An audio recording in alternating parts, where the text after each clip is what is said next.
Hey guys, I just wanted to check in on Saturday. Hoping you all had a great Thanksgiving holiday.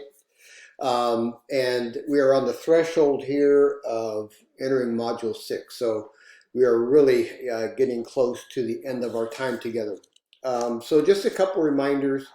Remember your discussion board, your initial thread, because of the Thanksgiving holiday, you have until the end of the day tomorrow, Sunday, to submit that and still earn full credit for timeliness. So please make sure you do that.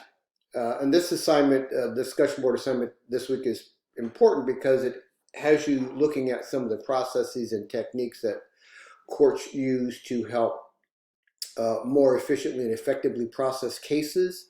And that's going to be important because it's going to tie into your milestone 2 for this week, because you're looking again at how federal and state courts might process and file cases, and how they use these tools as a means to provide a more efficient, effective judicial system. Okay, so that's going to be important. So remember, you're looking at a handful of different types of processes and techniques from our readings.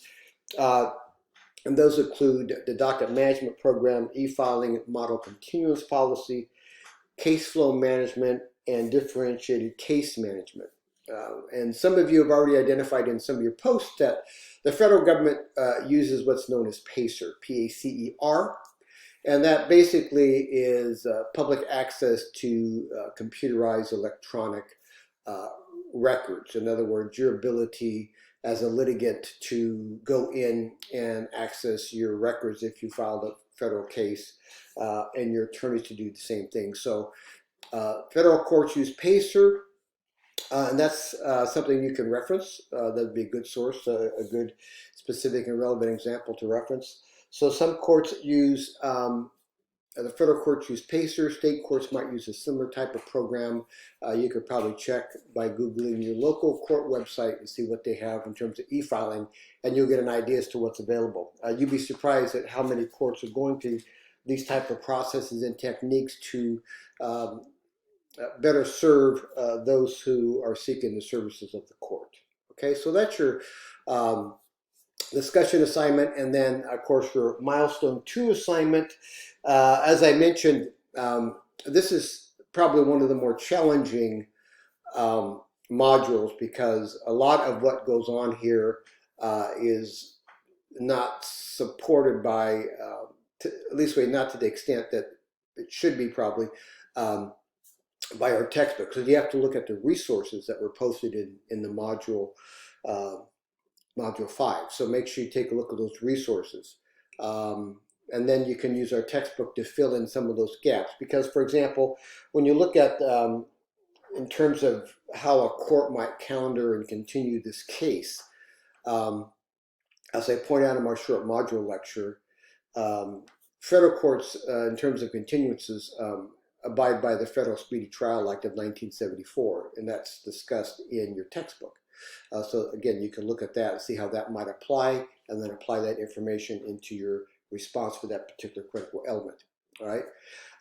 Either way, I strongly encourage you to look at the short module lectures this week. I think they will fill in some of the gaps for you, and at least verify that you're on the right track and into what you're thinking needs to be applied there. But that's why I do the short module lectures, to fill in the gaps so you have an idea as to what the expectations are. Okay. Again, milestone 1, milestone 2 will compromise, will be, I'm not sure the word I'm looking for, it's too early in the morning for me, will they will comprise, there it is, comprise 80% of your final project. So really, you've already done 80% of the work. Now you just have to go in and look at my feedback, tweak things a little bit, condense things to specifically address the critical element, and then set it aside. Okay, and then you do the same thing with milestone 2. So I will work on those this coming week. I will probably do those first, since module 7 is coming up. I'll probably get the milestone 2 assignments done first, and then I'll do the discussion boards later in the week, and hopefully get everything back to you by Friday of next week. The other thing is there are a handful of critical elements that are not part of milestone 1 and milestone 2. Um, and I will discuss that in a little bit more detail in next week's announcement. Uh, so just know that and make sure you include these additional critical elements in your final project. And I'll touch on those next week and the week after, and I'll do some short module lectures. So I'll help you put everything together. Okay. I think that's it. Anyhow, guys, have a great weekend wherever you're at. Hopefully, again, you had time to spend with family or friends, either virtually like we're doing here, or actually got some face-to-face visits. Okay, that's it. Have a great weekend. If you need anything, let me know. I will be around all weekend. See you guys.